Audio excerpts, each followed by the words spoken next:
জলের অপর নাম জীবন, এটা আমরা সবাই জানি, তাই না?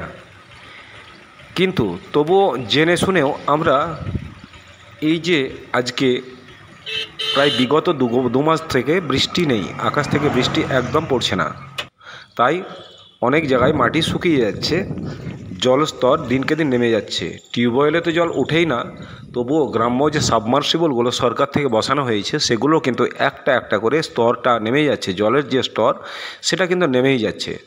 তবুও আমাদেরকে তো ভাবতে হবে, তাই আমাদের পানীয় জল এইভাবে নষ্ট করা কিন্তু উচিত হয় না। যে কোনো রকমভাবে আমাদেরকে সবাইকে দায়িত্ব নিতে হবে যে আমাদের এই যে সম্পদ, জলসম্পদ, এটাকে নষ্ট করা যাবে না। আমাদের যতটুকু খাওয়ার প্রয়োজন সেটা তো খেতেই হবে, না হলে তো আমরা বাঁচব না। কিন্তু আমাদেরকে এটাও তো ভাবতে হবে আমাদের পরপ্রজন্মর কথা। তার কারণ আজ থেকে কিছুদিন আগে কুয়া ছিল, টিউবওয়েল ছিল, সেগুলো কিন্তু বসে গেছে, সেগুলো কিন্তু জল ওঠে না। আজকে সাবমার্সিবল যেগুলো হয়েছে সেগুলো কিন্তু চলছে না। তাই এইভাবে জল নষ্ট করা আমাদেরকে ঠিক এটা একটু ভেবে দেখবেন। আমি এই ভিডিওটা করেছি সবাইয়ের স্বার্থ রক্ষার জন্য।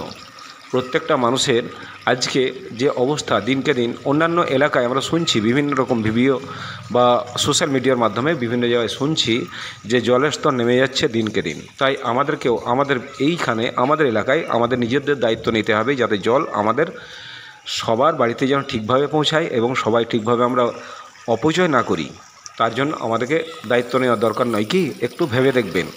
যদি আমার ভিডিওটা ভালো লাগে তাহলে অবশ্যই প্রত্যেককে এটা শেয়ার করবেন এবং চ্যানেলটা সাবস্ক্রাইব করে আমাদের পাশে থাকবেন পরবর্তী ভিডিওগুলো দেখার জন্য।